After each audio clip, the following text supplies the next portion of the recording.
Just in case you're wondering how to make your own area festival video, step one is I'm downloading all of the Flipgrid videos. Also, I'm making sure when I download them that in the file name I'm specifying at the very beginning which instrument they're playing. Okay, we got all 62 videos downloaded. Let's see how big that is. Oh, less than a gigabyte. Fantastic. And now the headphones go on. I start out with the original YouTube audio, and I recorded that audio with one of my favorite programs, Voicemeeter Banana. Put it into Reaper, which is my audio software. I'm using the recording of the YouTube video that they were playing along with, just to kind of help line everything up. It's kind of like a ruler to stack everything on top of. And then when I have everything, all the audio that I want in there, I'm going to delete this track or mute this track so that what you actually hear is going to be just the kids playing. Now what I'm doing is I'm throwing all of my audio files into the audio processing software. The first thing I do is line everything up. Nope. What about now? And then what I do is I listen all the way through it. If there's parts of it that don't necessarily line up perfectly, then I may go through and do some volume trimming. It's way easier to make sure that things are lined up, and any part that really sticks out is kind of taken down a bit. It's really important to do that as you put in each part, instead of put everything in, line up the first note, and then when you hear something really weird, you have to go search for it. That would be really difficult. So it's a little bit painstaking, and it's a bit time consuming, but it's a lot less frustrating in the long run.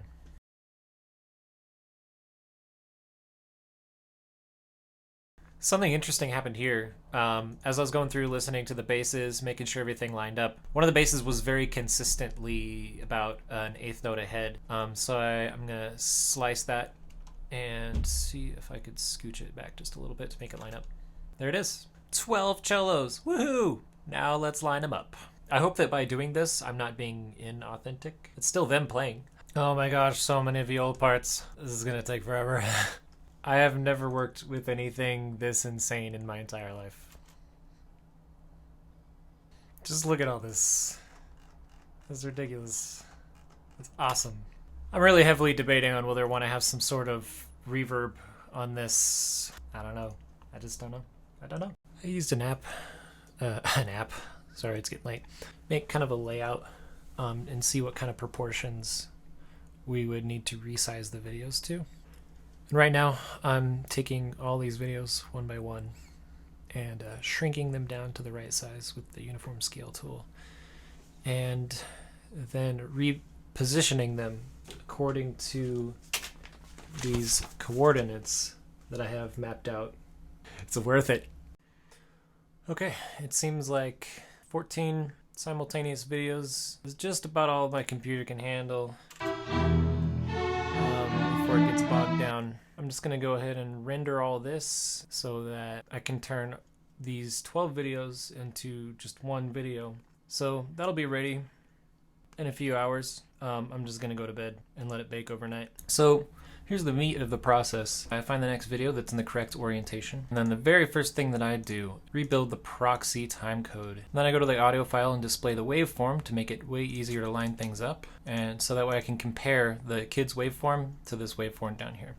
And then I'm going to add an effect strip, transform, like Transformers. We're going to change the scale to 0.2. Now, because I've done all the work already of finding all the coordinates, all I have to do is look at my little cheat sheet right here and find that this is the viola player that's right here. So his coordinates are 250, 414. So I head into the offset position here, 250 by 414. Boom! And it goes right magically where I need it to go. And that's what I do for each kid, and just repeat. That only took like just a couple minutes, so ain't no biggie. Okay, let's get this viola girl into position. I have my coordinates written down, 170.94. She's in the right spot. Oh, she's holding her viola backwards. All right, so let's flip her over the x-axis, and man, she moved. Okay, so much for my coordinates that I carefully calculated. 1, 2, 3, 4, 5, 6, 7, 8, 9, 10, 11, 12, 13, 14 pixels. And that looks better now, doesn't it? Oh, I just learned something new. It seems that you could just keep going for days up here, like add more strips, more and more and more and more strips and more videos. But in reality, here's what I just found out.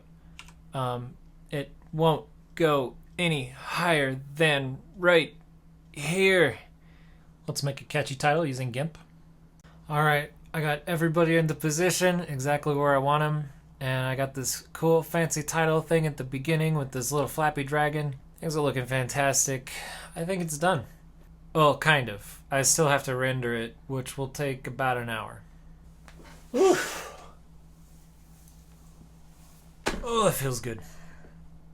Because I'm not really making any money off of any of the videos that I produce, I try to get away with using as many open source programs as possible. Here are the 3 programs that I used producing this particular video. I used Reaper, is a digital audio workstation for the audio. I used GIMP, which is, it's kind of like Photoshop, an open source version of Photoshop for the titles. And I used Blender to do all of the video editing.